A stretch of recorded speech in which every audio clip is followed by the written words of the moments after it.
Baik, bismillahirrahmanirrahim. Assalamualaikum warahmatullahi wabarakatuh. Jumpa lagi dengan saya. Kali ini kita akan mencoba berdiskusi dan membahas terkait dengan smart city.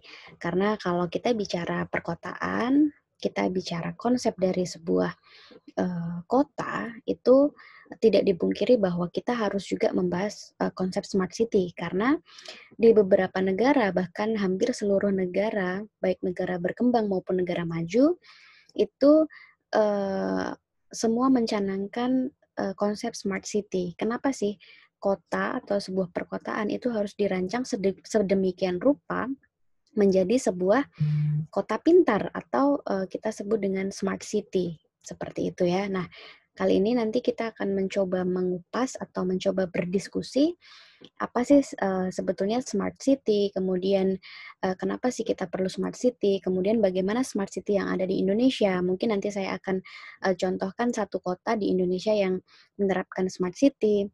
Karena kalau kita bicara smart city, teman-teman mungkin sudah banyak yang mengetahui ini atau bahkan di semester sebelum-sebelumnya teman-teman juga belajar mungkin ada beberapa mata kuliah yang menyinggung terkait dengan smart city ini. Jadi perlu diketahui juga bahwa kota-kota di Indonesia, baik kota besar maupun kota kecil itu beberapa daerah dijadikan sebagai pilot project pemerintah untuk me mengimplementasikan yang namanya smart city. Walaupun kalau kita bicara daerah, eee kita sebut kabupaten gitu ya, nggak mungkin smart city karena city kan kota. Jadi kalau di kita di Indonesia, kota dan juga kabupaten itu berbeda gitu ya. Nah, sebetulnya konsepnya sama, smart city, smart regency gitu ya, kalau kalau di bahasa Inggris kan kabupaten cerdas gitu. Nah, smart regency itu sebenarnya konsepnya hampir sama. Maksudnya dua-duanya sama-sama menginginkan daerah atau kabupaten dan kota itu menjadi smart atau menjadi kota yang pintar, kota yang cerdas seperti itu. Nah, oke, kita langsung saja.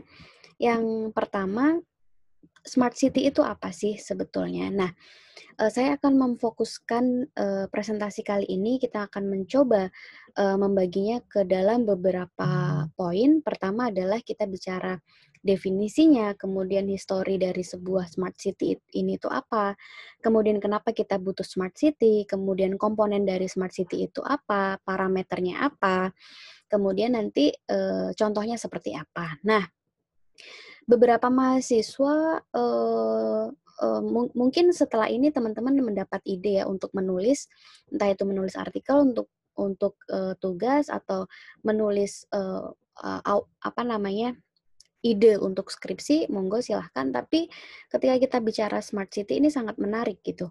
Menariknya adalah, sebetulnya kita tuh sudah matang dengan konsep smart city atau belum gitu ya. Nah, banyak kajian atau banyak para ilmuwan yang meneliti terkait dengan implementasi smart city yang ada di Indonesia. Atau bahkan bisa dibandingkan negara berkembang dengan negara berkembang lainnya, misalnya Indonesia dengan negara berkembang di misalnya Thailand atau misalnya di Vietnam atau misalnya mau dibandingkan dengan Malaysia seperti itu. Eee, ini menjadi satu kajian yang cukup menarik ya terkait dengan fokus perkotaan karena ya sampai sampai hari ini masih menjadi sebuah sebuah sebetulnya konsep ini bagus tapi masih menjadi sebuah problem seperti itu. Nah, baik teman-teman, apa sih sebetulnya smart city? Nah, kalau kita bicara city dan juga smart city, kota dengan kota pintar, ini seperti ini teman-teman. Jadi kalau city itu adalah a place with high social interaction between service for the people. Jadi ya kota itu kita udah bicara soal kota ya. Apa sih kota? Minggu lalu atau awal-awal pertemuan kita sudah bahas ini. Apa sih yang disebut kota? Nah, kita kita mengulas balik definisi kota itu apa sebetulnya. Ya kota itu adalah pusat pusat ekonomi sebetulnya ya. Jadi, kota itu ada dengan konsep, sistem apa namanya, adanya industri atau perekonomian gitu ya. Dan interaksi masyarakatnya atau interaksi orangnya itu sangat sangat tinggi gitu. Kalau kita lihat di grafik ini, city size interaction. Nah, ini semakin tinggi. Jadi kota itu semakin ya pasti padat. Kemudian kenapa orang pindah ke kota semua dan lain sebagainya itu pasti karena alasan ekonomi gitu ya. Nah, kalau kita lihat smart city sendiri, justru malah dia high interaction ya, masih banyak interaksi, tetapi to a lower cost. Artinya apa? Artinya bagaimana kota itu dibangun tapi tidak memerlukan kos yang sangat tinggi gitu. Jadi kota itu tetap nyaman, kota tetap banyak interaksi, kota menjadi sebuah kota pusat ekonomi, tetapi dengan low cost atau pengeluaran yang cukup sedikit gitu. Nah, ini sebetulnya simpelnya smart city seperti itu. Nah, kemudian kalau kita baca historinya, nah di sini ada catatannya teman-teman. The term was first used in 1990-an. At this time, the focus was on the significance of new IT. Jadi ini smart city ini pasti relate atau berhubungan dengan yang namanya ICT, penggunaan teknologi komunikasi dan informasi. Bagaimana teknologi informasi ini dimanfaatkan untuk membangun sebuah kota, gitu. Jadi historinya adalah karena adanya teknologi baru gitu ya, yang sampai sekarang itu teknologi itu semakin berkembang, itu justru mendukung sebuah kota menjadi yang ya menjadi pintar, kota yang seharusnya memang di setting seperti itu untuk memecahkan problem-problem yang ada di kota gitu, yang ada di masyarakat kota. Contohnya, California Institute for Smart Communities was among the first to focus how communities could become smart and how a city could be designed to implement information technology. Jadi pertama kali smart city ini diimplementasikan itu di California, United States gitu ya. Bagaimana mencoba masyarakat itu berteman atau berdamai dengan yang namanya ICT, kemudian digunakan untuk ya berdampingan dengan hidup mereka seperti itu. Nah, kemudian selanjutnya apa sih smart city? Sebetulnya nggak ada definisi khusus terkait dengan smart city. Silahkan nanti teman-teman bikin definisi sendiri untuk selalu mengingat gitu ya, bahwa smart city itu apa. Kalau saya sendiri ketika kita melihat banyaknya expert atau banyaknya scholars atau banyaknya ahli yang menyebutkan smart city itu didefinisikan sedemikian rupa, kalau untuk saya sendiri untuk mengingat smart city itu adalah kota yang dibentuk berdasarkan kemajuan sebuah teknologi. Jadi smart city itu pasti akan relate dengan yang namanya ICT gitu. Tanpa ICT, tanpa teknologi, nggak akan terbentuk yang namanya smart city. Itu buat saya. Tapi balik lagi ke teman-teman akan mendefinisikannya seperti apa. Nah, ketika kita bicara smart city, pertama ya, menurut Barionov et al. Ini banyak sekali penulisnya. Jadi being a smart city means using all available technology and resource in an intelligent and coordinated manner to develop urban centers that are at once integrated, habitable, and sustainable. Ada juga yang untuk mengingat sebuah kota dikatakan smart atau dikatakan cerdas atau dikatakan pintar, itu terkait dengan integrasi sebuah kota yang relate dengan teknologi. Gitu. Ada juga yang mengatakan bahwa information technology represent the key concept. Nah, saya setuju dengan ini. Karena basicnya adalah ya ketika kita bicara smart city tidak dipungkiri bahwa teknologi informasi itu berperan sangat penting dalam pengembangan sebuah kota ya kota yang dikatakan smart ini ya. The vision of an intelligent city is not confined to economic excellence that can be led by information technology, but an integral part of this vision is its concern for the quality of life for the ordinary citizen. Nah, ini tambahannya bahwa ketika kita bicara smart city, ya TIK atau ICT itu menjadi sebuah kunci dasarnya. Tetapi untuk apa?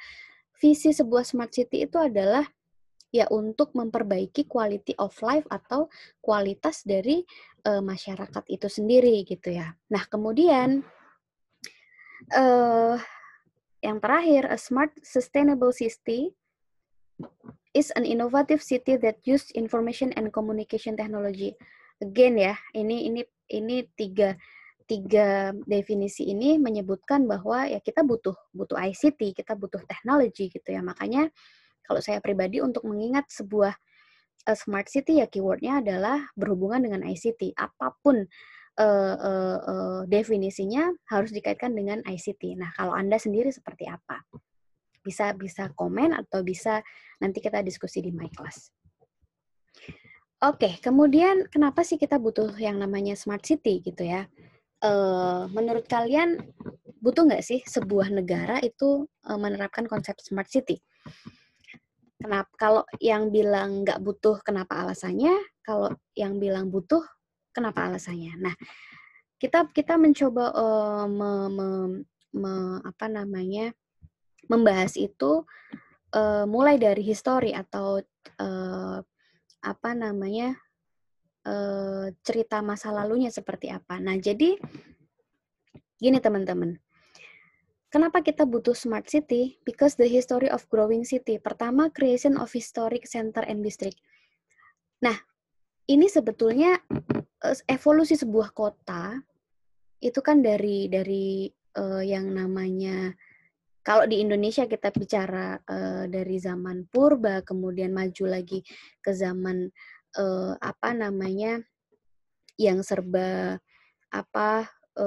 kendaraan, kemudian ada infrastruktur gitu, kemudian tambah lagi ada teknologi, kemudian ada highway and ring road gitu ya yang dulunya nggak ada, kemudian third suburban, kemudian ada lagi suburban. Kota itu di sini. Awalnya kota itu ya udah historic center, artinya ya udah berada di satu titik gitu ya, itu yang namanya kota. Kemudian mulai membuat highway, mulai membuat ring road untuk connect another one gitu ya. Kemudian muncul suburban. Nah, kalau kemarin kita bicara urban sprawl gitu, kemudian slum area gitu ya, itu adalah efek dari sebuah adanya kota gitu. Nah, mulai muncul suburban.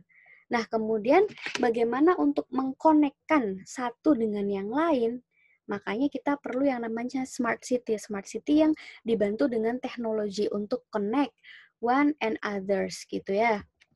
Kemudian kedua, the scare of growing cities. Ada ketakutan atas pertumbuhan atau populasi atau pengembangan suatu kota. Kenapa? Karena pertama, pasti cities are reaching their limit, ada batasnya. Kalau kita dulu bicara awal-awal pertemuan, kita bicara masalah populasi yang sangat tinggi, density yang sangat tinggi di sebuah kota, ya itu salah satu masalahnya. Dan again, city produce nearly 80% of the world's carbon emission. Ini kita bicara soal lingkungan. Kemudian, city must become smart about using existing capacity and resource. Karena permasalahannya adalah city lost as much as 50% of their water supply. Ya, kalau kita bicara soal kota ya, waktu itu ada masalah-masalah di kota gitu ya, yang teman-teman harusnya masih ingat sampai sekarang. Masalah populasi, kemudian masalah terbentuknya slum area, kemudian masalah air, kemudian masalah sanitasi dan lain sebagainya, itu akan menjadi sebuah permasalahan yang sangat besar ketika tidak dibuatkan sebuah solusi yang baik gitu.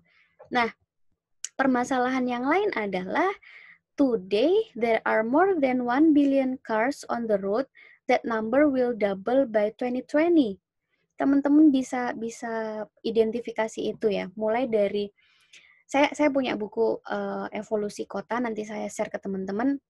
Dari dulu setiap kota atau setiap negara itu memproduksi berapa mobil, berapa motor, kemudian karena populasinya tambah tinggi, semakin banyak, maka kebutuhan akan kendaraan itu juga semakin tinggi. Problem lainnya adalah 1 second every second the urban population grow by 2 people, almost 180 people more into cities each day. Ya, ini permasalahan kita juga di Indonesia. Banyak orang-orang yang move into city atau berurbanisasi, migrasi gitu ya ke kota ya untuk mendapatkan peruntungan. Dan ini juga bukan malah menyelesaikan masalah, tetapi justru juga timbul masalah. Nah, skenario inilah, ketakutan-ketakutan inilah teman-teman yang mengharuskan smart city itu hadir. Smart city itu ada gitu. Nah, kemudian kalau kita bicara komponen, apa sih komponen dari smart city? Itu banyak sekali yang define atau mendefinisikan komponen dari smart city. Tapi yang paling terkenal itu adalah Givinger yang mengatakan bahwa smart city can be identified and classified. It seems 6 main dimension, and these component are: pertama, smart mobility; kedua, smart economy; ketiga, smart people; keempat, smart government; kelima, smart environment; dan yang terakhir adalah smart living. But again, sebetulnya tidak ada definisi mutlak terkait dengan komponen dari smart city. Banyak juga yang meredefine atau mendefinisikan ulang atau mendefinisikannya sebagai tambahan. I mean like sebetulnya smart mobility, economy, people, government, environment, and living itu core-nya. Tapi ada yang mencoba mengembangkan, harus ada smart house, kemudian ada yang namanya smart business dan lain sebagainya. It's depend on you. Jadi kalau misalnya teman-teman mencoba untuk mengidentifikasi sebuah komponen dari smart city menurut Givinger, ya ini ada 6 gitu. Nah, dan yang saya tahu yang terkenal adalah konsep ini gitu ya teman-teman. Tapi again saya bilang tidak ada definisi atau komponen yang mutlak dari sebuah smart city. Jadi teman-teman bisa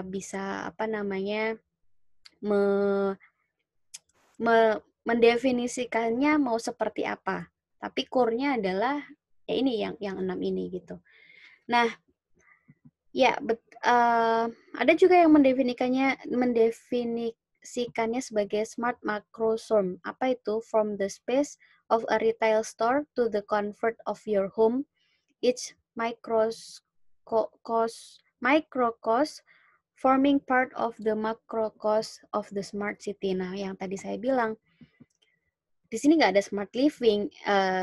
Di sini ada smart living, tapi dispesifikan lagi sebagai smart building, smart home gitu ya. Nah, itu depend on what you are going to define the component of the smart city.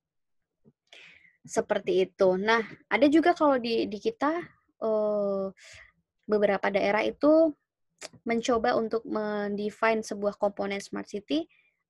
Ada smart parking gitu ya, ada smart business, ada smart UMKM dan lain sebagainya.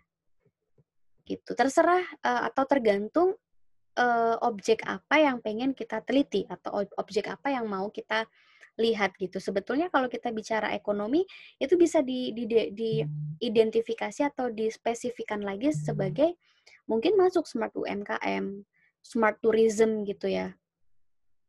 Kemudian kalau kita bicara smart living mungkin smart building, smart home itu masih masuk ke smart living gitu. Apa sih kita mencoba ini ya, mencoba untuk mengidentifikasi satu-satu apa sih smart mobility? Smart mobility itu adalah the new ways of mobility. The point is to reduce the number of car and traffic. Jadi kuncinya adalah mengurangi banyaknya apa namanya kemacetan dan juga mobil ataupun motor and also the pollution caused by the car. Jadi kalau kita bicara smart mobility teman-teman yang bisa identifikasi adalah adanya smart parking. Kemudian saya ingat di Sulawesi itu ada kota, tapi saya lupa kotanya, ada yang sudah membuat yang namanya smart parking. Gimana parkir itu dibuat sedemikian rupa gitu. Intelligent traffic management, integrate multimodal transport, advanced traffic transportation pricing system. Nah, beberapa negara mencoba untuk memberikan apa namanya transportasi umum yang connected gitu. Jadi misalnya kalau di Europe gitu kita mau dari Paris mau ke Belanda atau dari Paris mau ke daerah-daerah di Eropa, kemudian itu apa masyarakat dimudahkan karena ada transportasi yang connected gitu. Nah, tapi kalau misalnya kita bicara Indonesia, mungkin belum ya.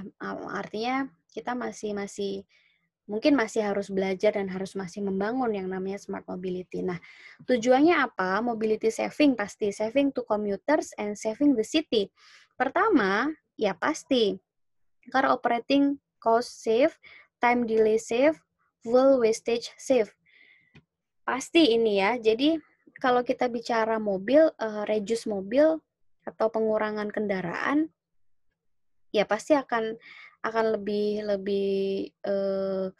apa namanya lebih irit, kemudian lebih nggak delay, nggak macet karena nggak macet gitu, kemudian mengurangi polusi juga karena tidak banyak sekali mobil, tapi lebih ke provide atau menyediakan transportasi umum yang connected. Tadi kuncinya adalah connected atau terintegrasi dengan baik, kemudian masyarakat dengan bebas menikmati. Kemudian kalau saving cities, pertama road construction, kemudian accident avoid, maksudnya menghindari kecelakaan, kemudian carbon emission. Ya, pasti.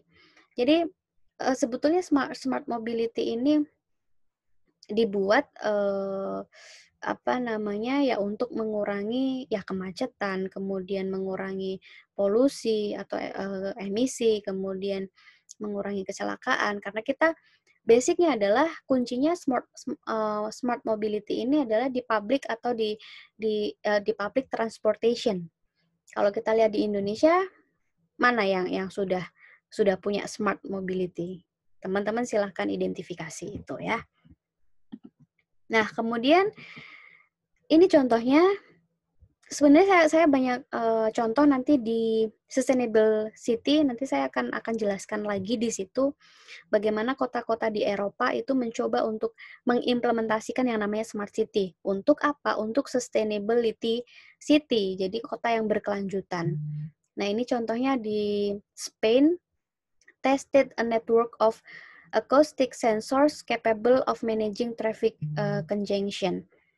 Jadi ini apa namanya aplikasi atau inovasi yang coba dibuat untuk menyelamatkan kota agar tidak banyak polusi, agar tidak ada traffic jam atau kemacetan, agar tidak ada kecelakaan yang banyak.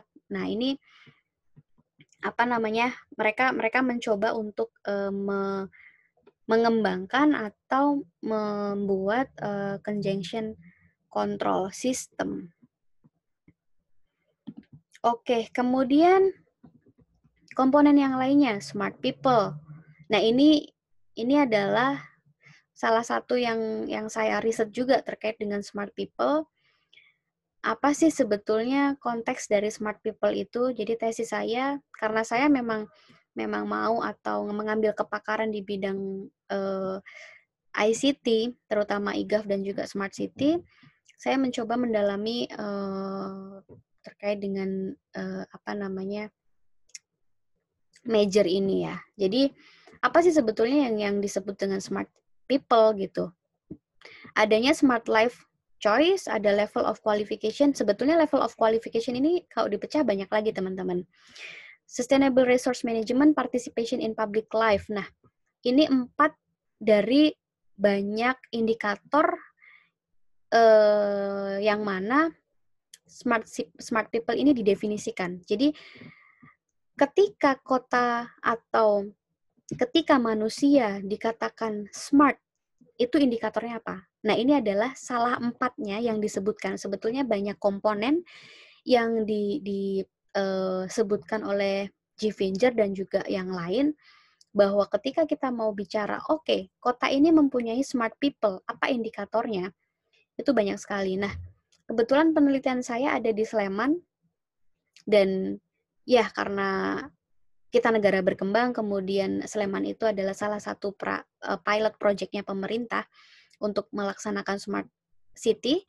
Yang saya teliti adalah smart people-nya, karena saya nggak mungkin riset dalam 1 tahun itu meriset semua komponen, jadi saya memilih smart people. Kenapa saya tertarik? Karena teman-teman kalau mengingat yang namanya smart city, ICT itu kalau nggak ada orang yang pinter, nggak akan jalan gitu ya.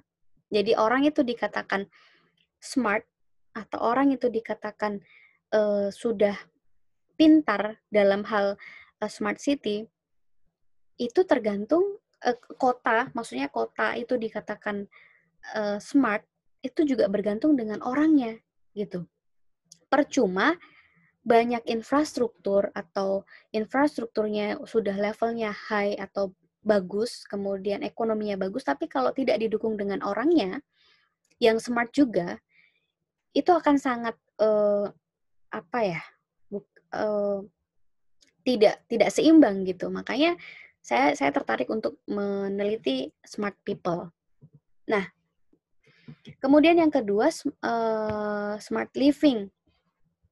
Apa sih yang menjadi indikator kota itu disebut dengan smart living? Ya, ada cultural activities atau facilities, ada health condition yang bagus, kemudian individual safety, housing quality, education facilities, touristic attractivity, kemudian social cohesion. Nah, ini maksudnya apa? Maksudnya adalah ketika kita bicara livable city atau kehidupan yang nyaman, kemudian semuanya itu harus di-provide serba ada, itu baru dikatakan smart living. Nah, kalau misalnya kita bicara negara yang sudah menerapkan smart living dengan baik adalah kalau saya kemarin baca artikel di tahun 2019, itu Vienna menjadi salah satu kota yang livable, yang kota yang nyaman, kota yang didambakan semua orang pengen tinggal di sana. Karena apa? Karena dengan kondisi kesehatan yang bagus, maksudnya fasilitas kesehatan yang bagus, kemudian dengan kualitas rumah atau housing yang bagus, kemudian ada rasa aman tinggal di situ. Nah, itu dikatakan sudah smart living. Nah, bagaimana dengan negara kita? Gitu ya. Ini lagi-lagi menjadi pertanyaan besar gitu. Kemudian smart economy. Kalau kita bicara ekonomi pasti ya terkait dengan interaction between the economy and smart city. How smart cities technology are changing urban commerce, smart city as an economic driver, and the economics behind the smart city. Nah, apa sih sebetulnya apa namanya indikator dari sebuah smart economy? Nah, sebetulnya ada smart city platform untuk membuat atau meng-create new ways to reach and engage customer, entrepreneurship dan inovasi, ability to transform dan juga productivity. Dan sekarang banyak sekali yang kita lihat banyak apa namanya UMKM kita, kemudian banyak juga orang-orang yang beralih ke e-commerce, kemudian e-bisnis gitu ya. Jadi beralih ke semuanya elektronik menggunakan sudah jarang yang menggunakan konvensional walaupun masih ada. Nah, kemudian the virtual supermarket in a South Korea Subway is a good example how ICT changes customers interaction with goods. The enabling technology is the QR code. Jadi yang sudah menerapkan konsep yang bagus dengan menggunakan ICT, lagi-lagi kita bicara ICT ya, karena itu tadi saya kira teman-teman mungkin juga sepakat bahwa ketika kita bicara smart city pasti itu akan ada kaitannya dengan yang namanya teknologi. Nah, ini terbukti di Korea Selatan virtual supermarket. Jadi dia hanya menggunakan QR code, kemudian each image of a good has an associated with a QR code that when scanned by a cell phone. Jadi hanya menggunakan QR code yang sudah connect sama HP gitu. Nah, kalau di kita ya melalui e-commerce gitu yang paling possible. Jadi kita pesan lewat online kemudian barang sampai gitu ya. Nah, itu salah satu yang sebetulnya mendukung UMKM kita di masa pandemi seperti ini.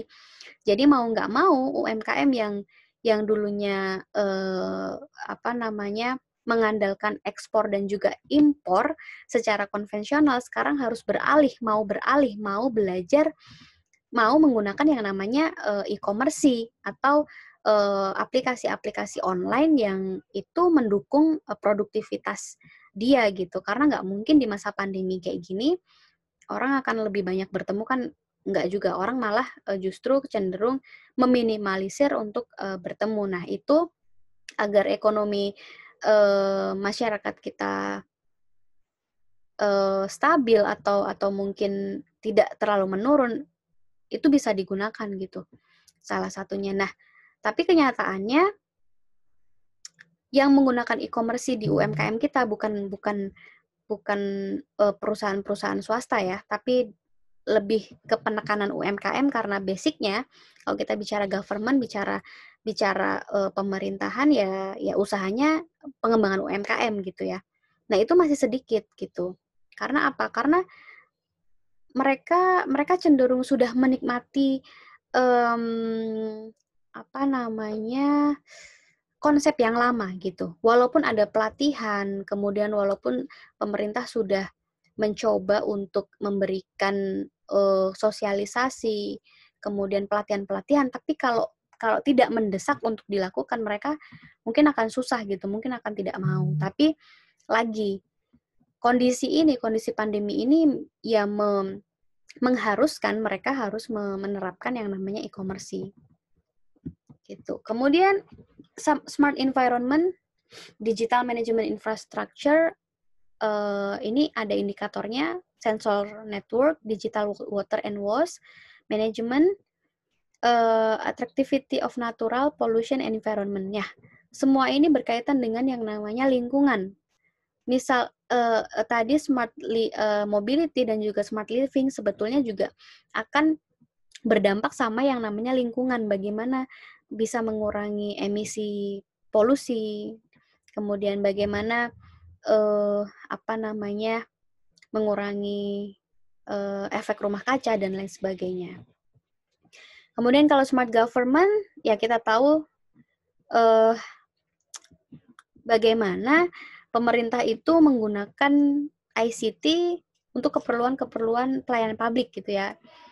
Penjelasannya, ensure that what we have as a city we use well and effectivity. It is about the planning for and delivering service while maximizing resource whether it is.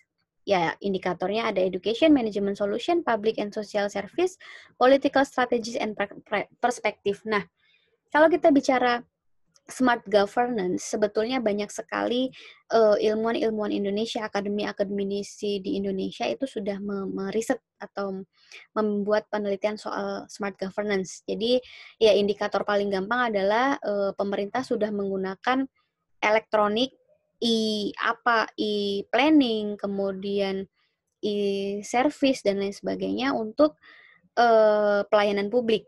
Ya, indikatornya adalah bagaimana pemerintah itu ya menggunakan ICT untuk membuat quality of life, kemudian pelayanan publik menjadi lebih baik lagi. Seperti itu. Nah, kemudian, ini adalah contoh-contohnya tentang lingkungan ya. Ada waste management di Malmo, kemudian waste management di HitHub, kemudian ada underground pipa to throw it waste, kemudian waste are sent and treated automatically in a place centralized gitu. Nah, sebetulnya ini cara-cara ya untuk mengurangi sampah gitu ya, atau untuk membuang sampah. Kalau di kita konvensionalnya masih memisahkan. Kalau teman-teman tahu dan mungkin yang besok mungkin KKN juga ada sampah plastik mana, sampah makanan mana, sampah yang botol aluminium mana dan lain sebagainya ya. Sampah kering mana. Nah, kalau kita masih di situ, belum punya teknologi yang mungkin secanggih negara lain yang seperti dicontohkan ini. Oke, kemudian kalau kita bicara komponen yang membangun sebuah smart city itu apa? Ya, lagi environment, safety, transportation, utilities, building. Ini menjadi komponen utama sebetulnya ya. Kalau tadi kita mendefine atau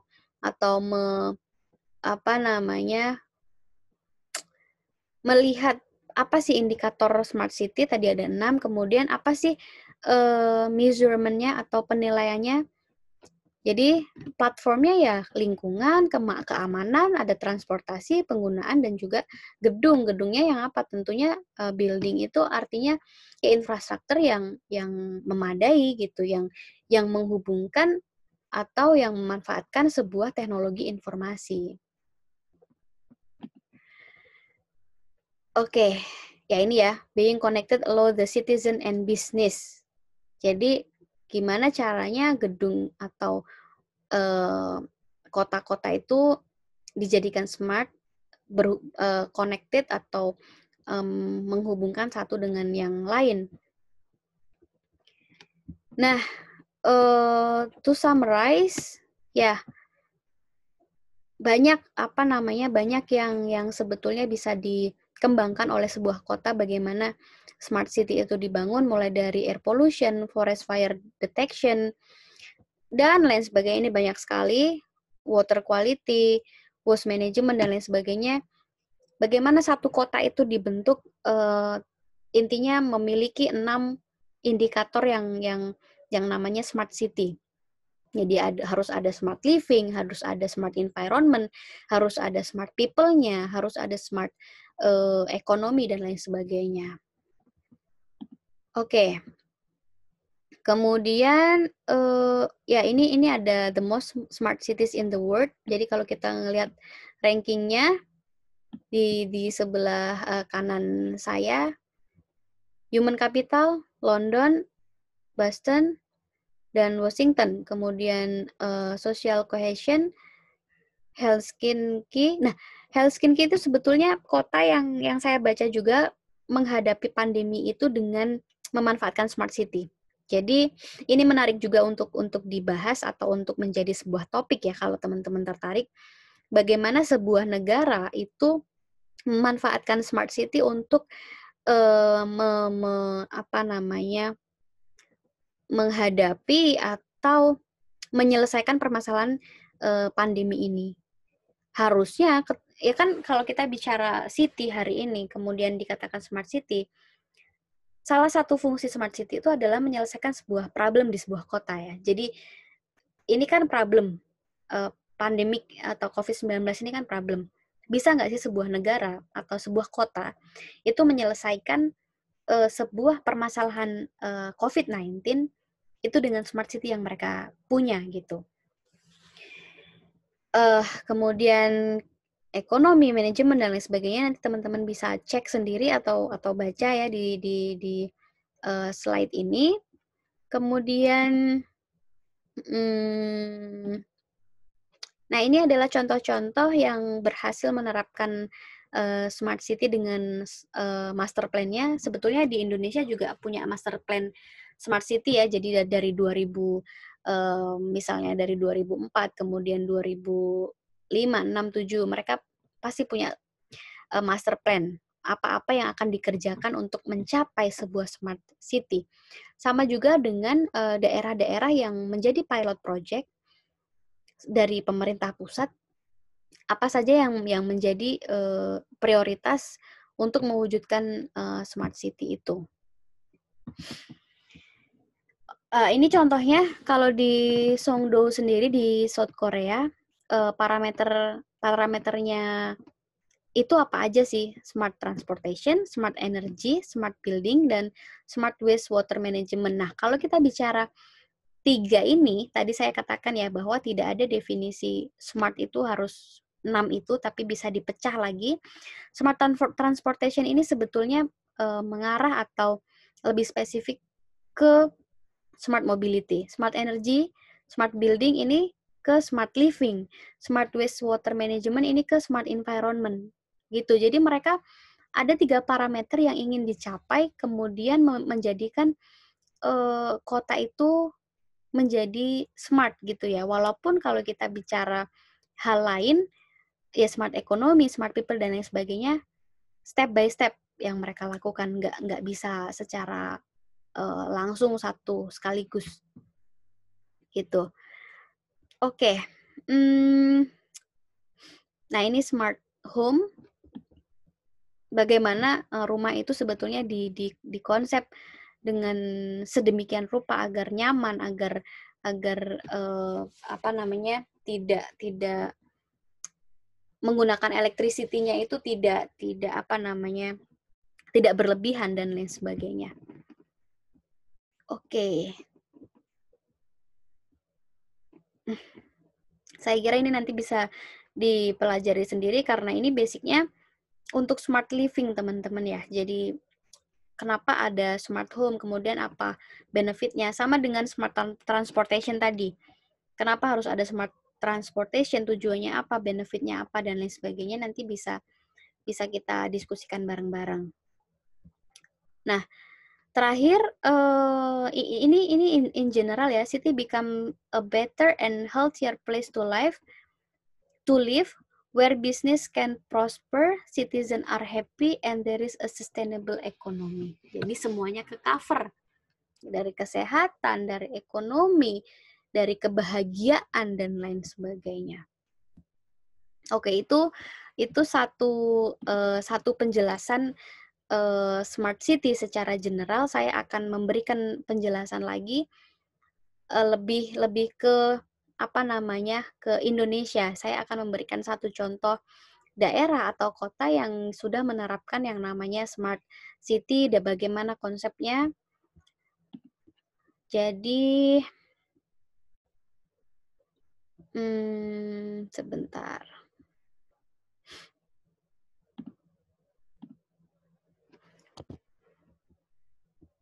Oke. Nah, jadi ini teman-teman. Saya langsung saja. Sebetulnya ini adalah penjelasan dari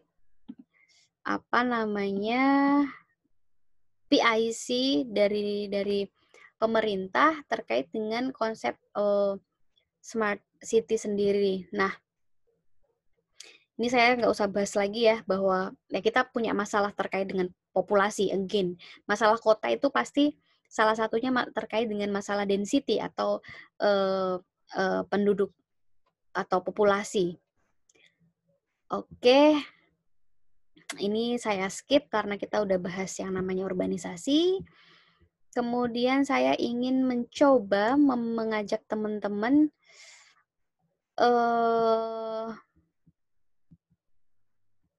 lebih kepada ini. Nah, ini tadi yang saya katakan bahwa evolusi kota atau pembangunan perkotaan berkelanjutan itu sebetulnya dari mana? Nah, awal sekali itu dari gerakan kota taman atau kita disebut garden city gitu ya. Nah, ini saya juga punya bacaannya, nanti saya berikan ke teman-teman.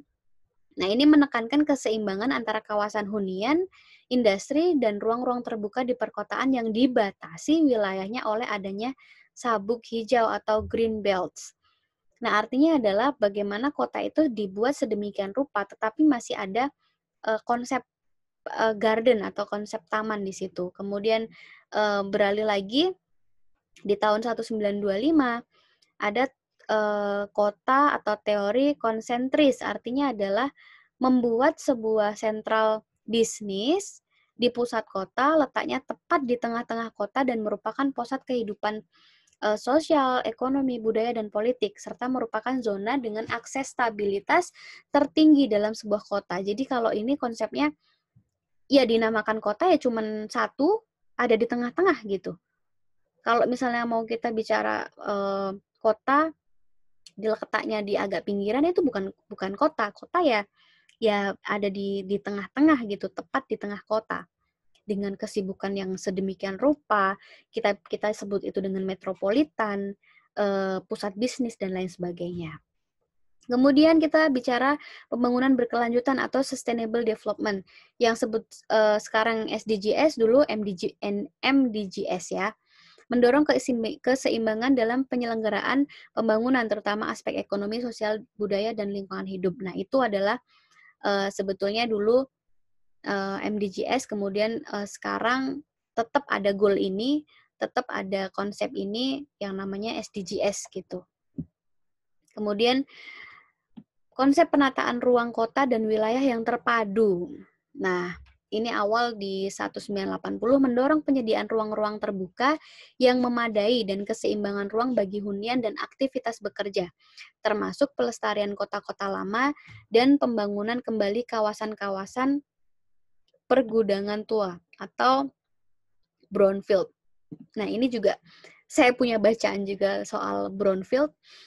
Nah, ini intinya adalah bagaimana konsep tata ruang mulai ada keseimbangan antara aktivitas ini, misalnya konsep ini tuh mencoba untuk menata kota itu, misalnya kota hunian di mana, kemudian pusat ekonomi industri mana dan lain sebagainya.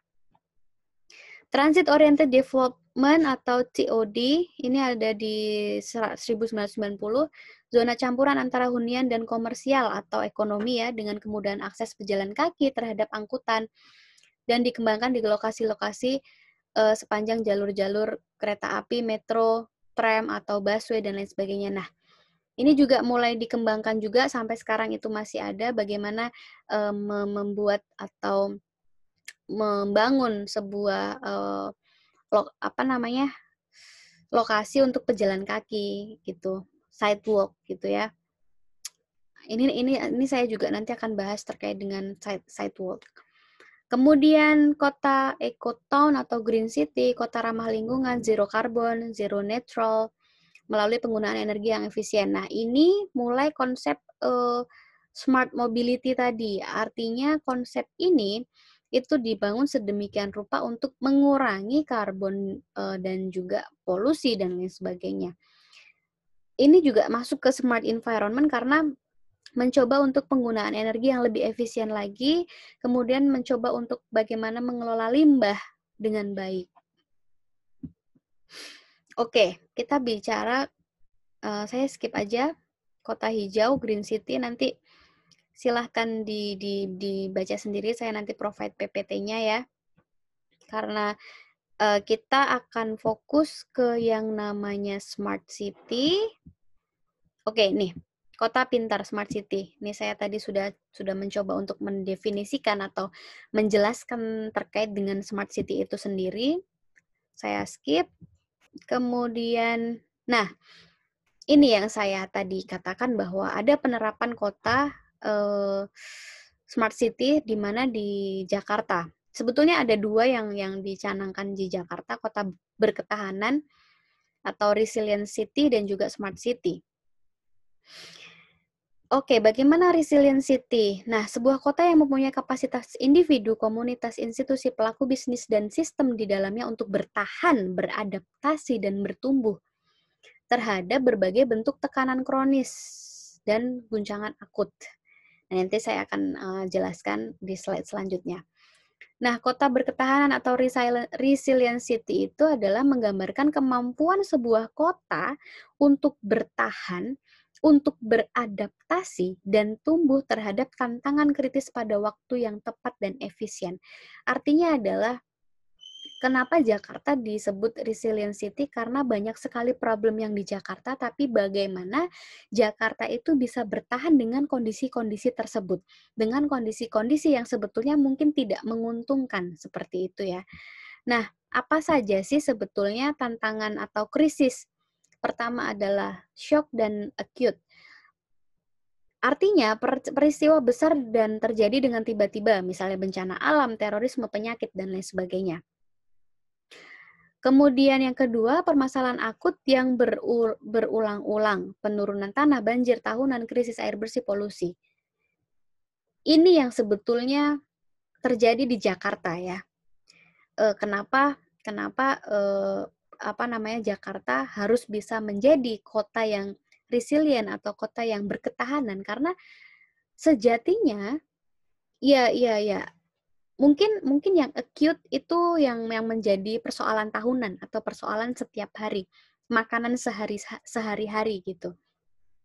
Krisis air bersih, slum area, polusi, banjir, dan lain sebagainya. Penurunan tanah, bahkan kalau kita bicara Jakarta nanti ada prediksi di tahun 2050 Jakarta akan tenggelam gitu ya. Jakarta akan tidak ada lagi karena adanya tanah itu akan turun setiap tahunnya berapa sentimeter atau berapa meter gitu. Nah, makanya dengan adanya tantangan atau krisis ini, kota berketahanan itu dipersiapkan untuk menyerap dan pulih dari setiap kejutan atau tekanan sementara pada saat yang sama mampu tetap mempertahankan fungsi, mempertahankan struktur, mempertahankan identitas, dan beradaptasi dalam perubahan yang terjadi.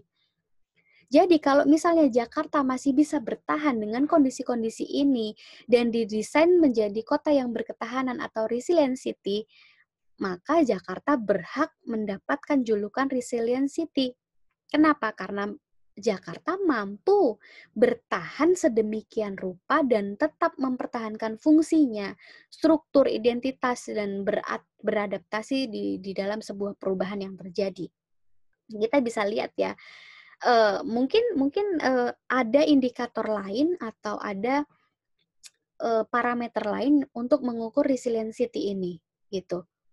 Nah, nanti kita akan diskusi bersama-sama. Tentu di my class saya akan melempar sebuah discussion yang pendapat orang itu pasti akan beda-beda ya. Saya tidak akan menyalahkan pendapat si A si B, tetapi bagaimana cara berpikir Anda melihat situasi ini, melihat kondisi ini, seperti itu. Nah, kemudian kalau kita bicara kategori atau tekanan dan juga guncangan, apa aja sih gitu ya? Guncangan akut dan kronis. Ya, teman-teman bisa melihat sendiri, gempa bumi, kebakaran, hutan, banjir bandang, dan lain sebagainya. Kalau kronis ya kelangkaan air, kekurangan rumah, homeless, kemudian kualitas udara yang buruk, polusi, tingkat pengangguran tinggi, unemployment, gelandangan, kekurangan, kemiskinan, dan lain sebagainya. Ini semua pasti ada di Jakarta. Mungkin ada juga di kota lain, tapi yang saya contohkan adalah di Jakarta sendiri ya. Oke, faktor pendukung kota yang berkelanjutan apa? Sebetulnya faktor utamanya ada di hitam-hitam ini, teman-teman. Pertama ada leadership dan strategi. Ini kita terkait dengan kepemimpinan politik ya.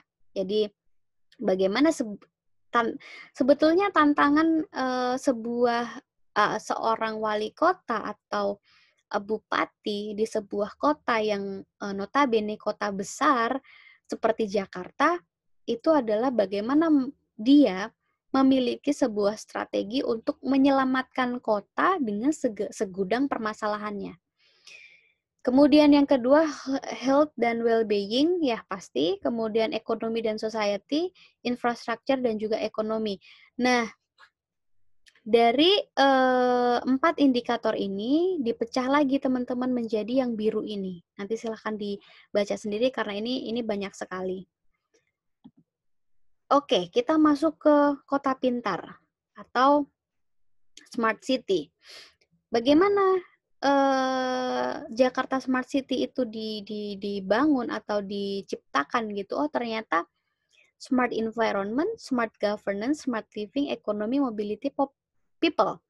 Nah, ini masuk ke kriteria Givinger tadi ya, definisinya Givinger tadi bahwa ada 6 komponen, teman-teman. Ada 6 komponen yang mencoba untuk dibangun menjadi sebuah kota pintar. Ya, di mana ya pasti definisinya atau melihat atau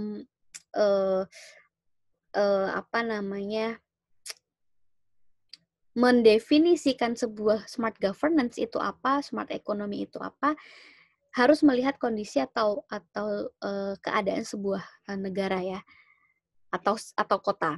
Kalau ekonomi misalnya membina kewirausahaan dan semangat inovasi, pengembangan UMKM atau UKM, memperluas lapangan kerja, meningkatkan daya saing. Jadi indikatornya sudah jelas teman-teman, indikatornya kalau teman-teman mau meriset ini sangat mudah gitu. Maksudnya sangat mudah adalah ketika teman-teman mau fokus ke satu atau membandingkan bagaimana smart living dan juga smart ekonominya misalnya, ya sudah kita lihat indikator ini saja. Bahwa dia mengatakan bahwa kalau kita bicara smart people meningkatkan kualitas SDM. Meningkatkan kualitas SDM apa saja yang sudah dilakukan pemerintah, ya kan? Kemudian menyediakan fasilitas untuk meningkatkan kualitas hidup, apa saja yang sudah disiapkan atau apa saja yang sudah disediakan dan lain sebagainya. Nah, oke. Pencanangan sebuah kota pintar atau smart city di Jakarta itu ini proses ya, perjalanan kota Jakarta menjadi smart city ini proses. Dan di 2025 kalau bisa Jakarta sudah punya semua ini. Pertama di smart environment terkait dengan masalah polusi, at least 80% perusahaan mematuhi dengan industri emission standard and regulation. Nah, harus mematuhi regulasi atau ketentuan dari pemerintah. Kemudian waste management, 100% collected and proper disposal of solid waste with an at least 40% recycle. Sustainable waste resource, 50% all commercial and government buildings green certified. Smart governance, apa saja? Ya, ada government finance management, administration, 100% rukun warga participation in musrembang. Karena sekarang banyak kota, terutama Surabaya, Bandung, Jakarta itu sudah membuat aplikasi e-musrembang. Jadi sudah menggunakan teknologi ya, nggak harus datang tetapi bisa dibuka di mana saja. Dan targetnya ya 100% warganya sudah mengikuti atau berpartisipasi dalam musrembang gitu. Project management, procurement dan juga public service. Nah, ini adalah indikator-indikatornya yang mau dicapai atau yang harus tercapai di tahun 2025.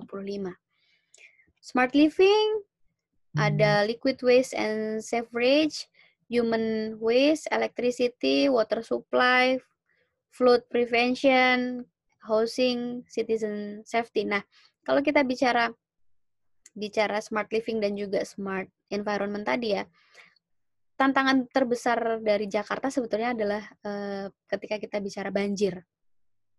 Nah, di sini kalau kita bicara smart living, flood prevention, 75% reduction on flooding across the city.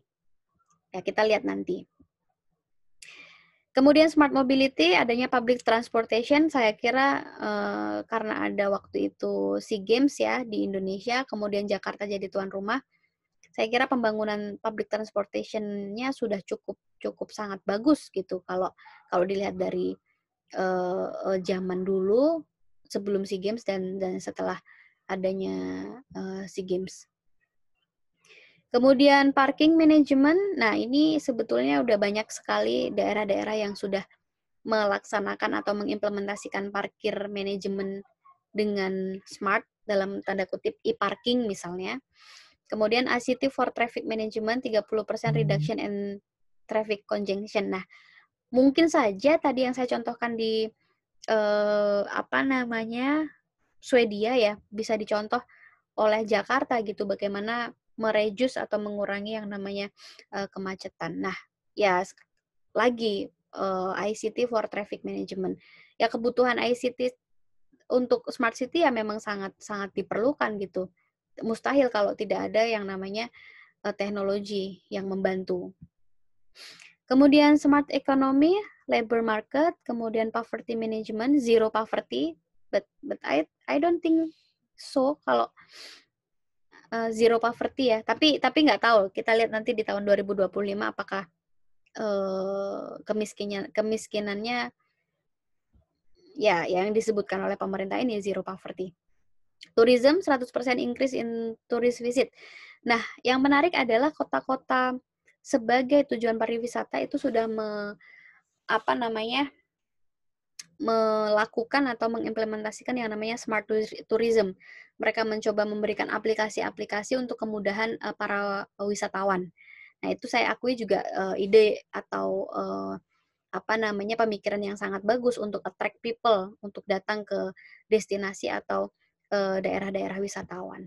Kemudian smart people ya terkait dengan edukasi, distribution of kartu pintar.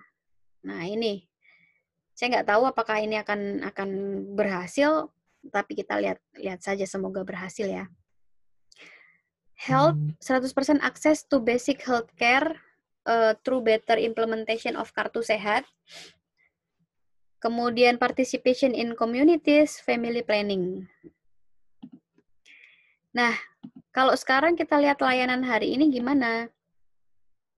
Layanan teknologi yang hari ini ada adalah Jakarta Smart City, ada peta ecoregion pada portal Jakarta Smart City. Nah, saya juga pernah buka ini Jakarta Smart City karena terkait dengan penelitian disertasi saya.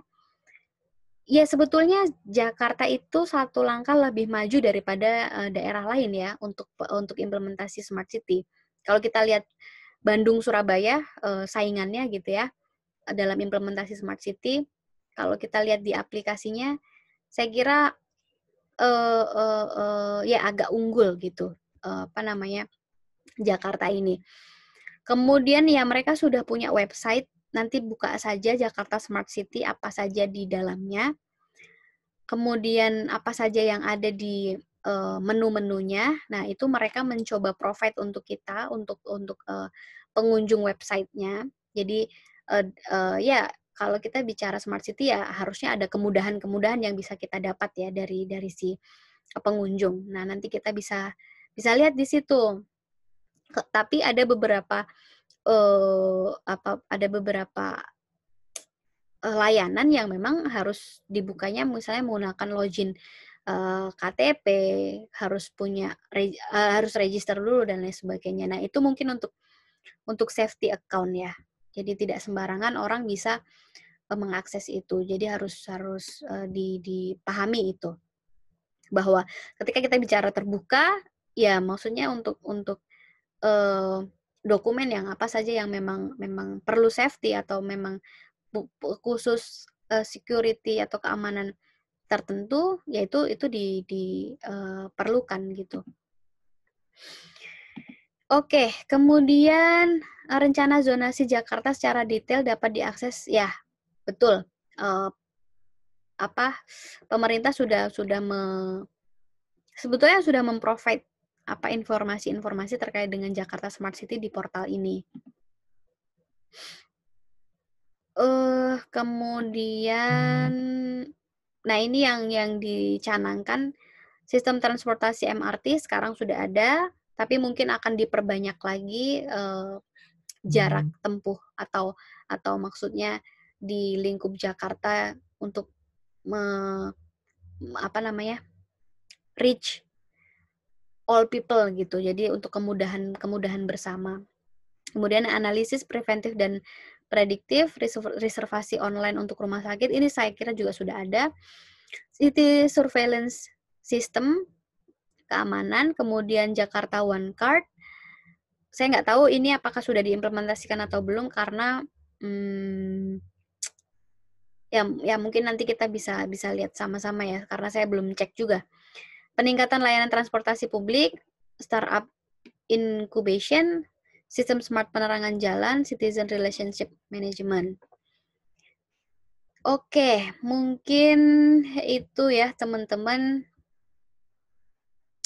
complexity dan lain sebagainya. Mungkin itu nanti akan saya jelaskan di lain kesempatan. Tapi saya kira untuk materi smart city mungkin itu cukup untuk pemahaman teman-teman. Jadi nanti silahkan teman-teman yang ingin memperbanyak atau memperluas pengetahuan terkait dengan smart city, kemudian